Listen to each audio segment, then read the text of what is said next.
મંત્રીને આપણે દેખાડો ખોટો પણ નથી કરવાનો, વ્યવસ્થિત હાલવાનું છે. તો આપણે આદિવાસી પરિવાર મજદૂર સંગઠન માનસિંહ ડામોર જામનગર જિલ્લો ધ્રોલ તાલુકામાંથી અમે આવ્યા છીએ. તો આપણે ખૂબ તો બધા આદિવાસી ભાઈઓને જય જોહાર,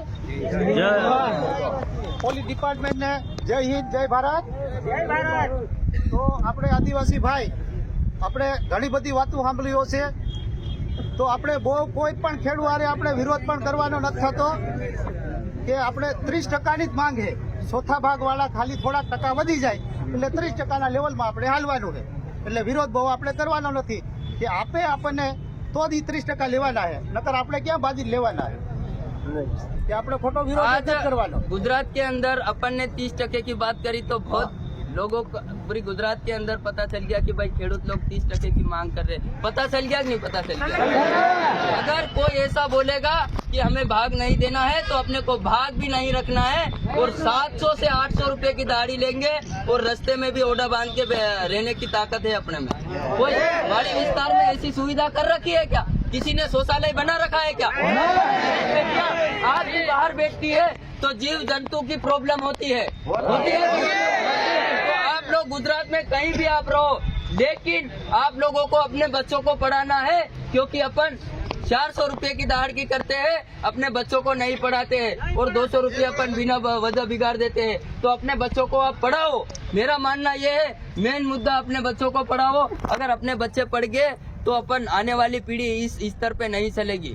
नहीं चलेगी कि नहीं चलेगी? तो आज अपन गुजरात में आए, अपने बच्चों को दाढ़ की पे लगा देते। सेठ तो बोलेगा आने हो काम बनवा जावा दियो, आने दाढ़ की लगाड़ो ने 400 रुपया कमाए, क्योंकि उनको पता है अगर आदिवासी समाज के लड़के अगर पढ़ गए तो हमारे बच्चों का क्या होगा।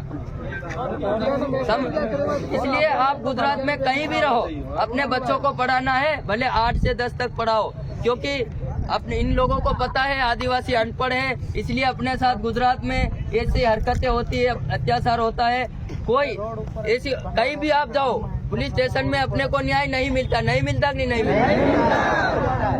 आज अपन ने आवाज उठाई है, मेरे अकेले से कुछ नहीं होगा, तुम सब हम एक होगे तभी जाकर अपन लड़ पाएंगे। और आज अपन ये जो मावठे की वजह से फसल बर्बाद हुई है, इस कारण अपन ज्ञापन देने के लिए जाएंगे। तो आप लोगों को सभी को शांति पूर्वक वहाँ जाना है और आवेदन पत्र अपन देंगे और उसके बाद अपन आकर फिर से कार्यक्रम करेंगे। लेकिन भाग को लेकर मैं सभी को बता दूं, यहाँ भाग को लेकर आप 30% से ही भाग रखना है। कोई अगर सोते भाग से घुसेगा, दूसरे के पेट पर लात नहीं मारना है, अपने को उसको निकाल दिया जाएगा, कहीं नहीं होगा। अपने को 30% से भाग रखना है और लिखित में भाग रखना है, लिखित में भाग रखना। अगर अपने को भाग नहीं देते हैं तो अपने को भाग भी नहीं रखना है। 700 से 800 रुपये दाढ़ की लेंगे अपन। एक काम है तमने एक इनुना भी है कि ना कि एक जना पहिलो भी नकलता ने तीनाने भराता ए आपन माने पेलो नकली गयो छे, चलो आपने भराई जाओ। आ मार मेरा तो मारो हाथ मारवा आ तो आपने आखा कर दिया कीधे अन अक्कल मारे नहीं ने तो बीजो आपन आपन मारे कर पर खाला बन ये खाऊ नहीं जावे कोई भाई वाला भी नहीं जावे तुम खाऊ नहीं खाऊ तो नहीं खाऊ हेलो होगा આપણા ભાઈ એક કાલાવાડથી આવ્યા છે, કાલાવાડ આગળ આપણે તો બે શબ્દ સમજાવે। હવે બધાય આપણે તમે ભાગમાં રાખો છો, ચોથા ભાગે રાખો છો। હવે તમને ચોથા ભાગે નથી પોહાતું, મોંઘવારી વધી ગઈ છે, મોંઘવારીના કારણે આપણને નથી પોસાતું કોઈને, તો એના લીધેથી તમે 30% રાખો, ત્રીજા ભાગે રાખો। ત્રીજા ભાગે તમે જમીન રાખો તો ત્રીજા ભાગની માલિક પર તમને તમારો હક છે એ મળવો જોઈએ। અને પેલા તો અત્યારે તમે ચોથા ભાગમાં જે જમીન વાવી છે તો અત્યારે પાક વીમો મળ્યો છે, ચોથા ભાગના હિસાબથી તમને મળવો જોઈએ, બરોબર છે। આપણે એમ નથી કહેતા કે અમને ત્રીજો ભાગ આપો, અડધો ભાગ આપો એમ, પણ જે આપણે ટકાવારીના હિસાબે રાખ્યું છે એ ટકાવારીના હિસાબે આપણને મળવું જોઈએ। એના માટેથી આપણે એકતા થયા છે અને એના માટે આવેદન દેવાનું છે। સરકારશ્રીને આપણે જાગૃત કરવાની છે કે ભાઈ તમે ખેડૂતને આપો છો તો મજૂરને કેમ નહીં?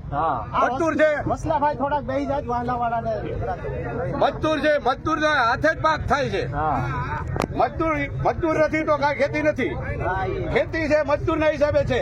તો આપણે આદિવાસી ભાઈઓ બધાય આપણે બધાને એવું એકતા રાખવાની કે ખેડૂત છે તો આપણે છે ને આપણે છે તો ખેડૂત છે, એટલે બધાને ધ્યાનમાં લઈ જે કોઈ તમે લખાણ કર્યા વગરની કોઈ જમીન વાવતા નહીં। તમે ન્યાય જો છે, ન્યાય માગવા જાશો, તમારી પાસે લખાણ માગશે તમારી પાસે લખાણ નહીં હોય ન્યાય નહીં મળે.